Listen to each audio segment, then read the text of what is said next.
Bom dia, boa tarde, boa noite, eu não sei qual que é o caso. Estamos filmando aí, gravando mais uma aula.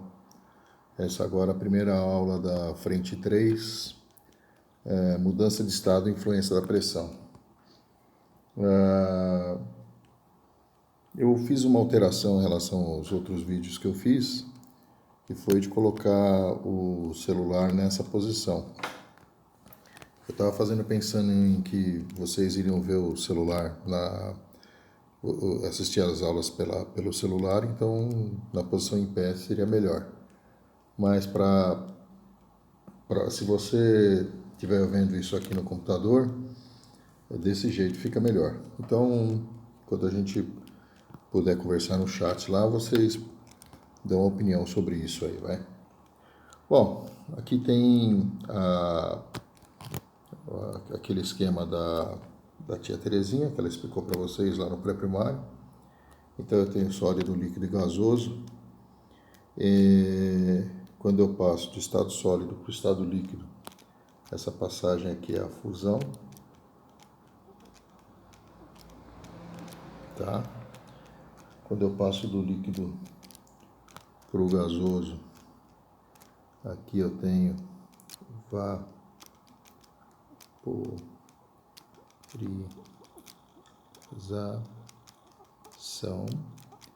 E agora a novidade é que para elas acontecerem eu preciso de entregar energia. Quer dizer, quando eu passo do sólido para o líquido, eu preciso colocar energia.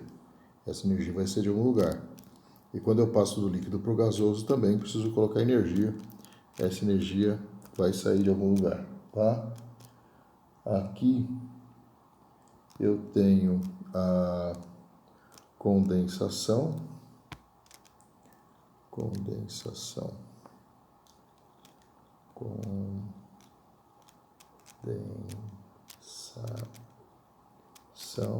Tá legal? Aqui eu tô perdendo calor e daqui para cá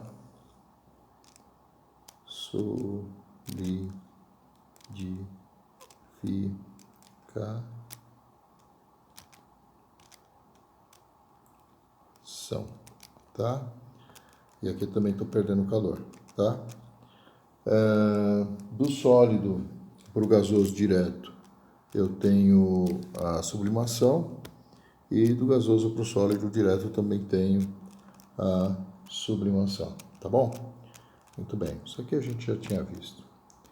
Aqui a gente não tinha visto ainda, tá certo? Eu tenho o diagrama PV, por exemplo, para o dióxido de carbono, tá?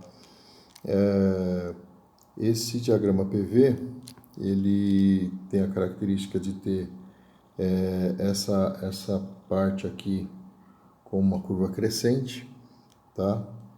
E então eu tenho alguns pontos importantes. Por exemplo, quando eu tenho uma pressão de 1 atm, que é a pressão atmosférica normal, eu tenho a passagem do estado sólido para o estado de vapor acontecendo a menos 78 graus Celsius, tá? Que é a característica aí do gelo seco, tá? Dióxido de carbono é o CO2. Muito bem. E o ponto triplo, que é esse camarada aqui, esse aqui é o ponto triplo.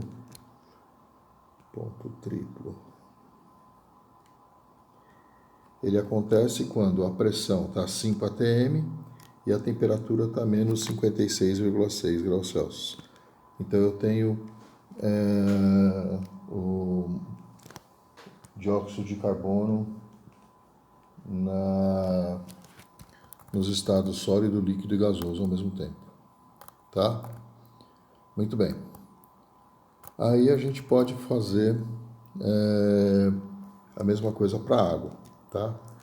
Quando eu vou para a água, essa curva aqui ela é decrescente, essa curva aqui, tá? E essa curva está muito fora de escala, tá legal? Quer dizer, quando eu tenho a pressão em 760 milímetros de mercúrio, que é a pressão atmosférica normal, aqui está em milímetros de mercúrio, a água passa do estado sólido para o estado líquido, uma temperatura de 0 graus Celsius. E do estado líquido para o estado gasoso, uma temperatura de 100 graus Celsius.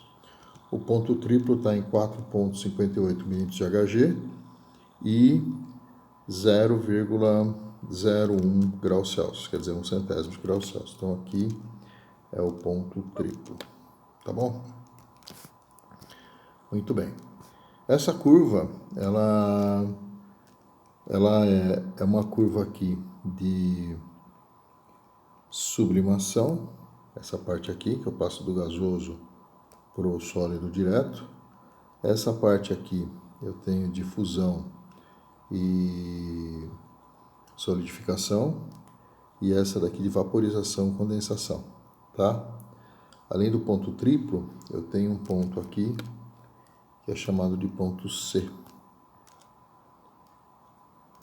Esse ponto C é importante porque quando a temperatura passa esse valor, eu não tenho mais como mudar de estado mudando a pressão, tá? Só abaixando a temperatura para poder voltar para o líquido. Quer dizer, a partir do ponto C, eu tenho as minhas coisas todas no estado gasoso, tá? Aqui eu tenho uma curva de aquecimento, que é nossa velha conhecida aqui, tá? Esse camarada aqui está no estado líquido, aqui eu tenho estado, aqui eu tenho estado sólido, aqui eu tenho estado líquido e aqui eu tenho estado gasoso, tá? Aqui eu tenho uma mudança de estado, aqui vai ser sólido mais líquido, e aqui eu tenho uma mudança de estado, vai ser líquido mais gasoso, tá? Então, quando eu tenho essa curva inclinada, tá? Nessa posição e nessa posição, eu tenho que usar Q igual a mc delta θ para poder calcular o calor. Então, aqui a gente usa Q igual a m vezes c vezes delta θ, tá? Para pegar essa parte e essa parte. Agora, quando eu estou nos patamares, tá? Então, vamos pintar aqui dessa cor aqui. Aqui e aqui. Então, esse calor é um calor latente. A gente vai usar Q é igual a M vezes L para poder calcular o calor, tá? A curva sempre vai ser de temperatura, tá? Por calor. Às vezes no calor eu coloco o tempo, tá certo? Se for o caso de aparecer aí no lugar do calor o tempo, então vocês vão ter que transformar esse tempo em calor. Eu vou ter que fazer que o calor é a potência vezes o tempo. E aí a potência da chama ele vai dar pra gente, tá? Então, se esse gráfico estiver no tempo, a gente vai ter que transformar em calor usando essa formulinha, tá bom?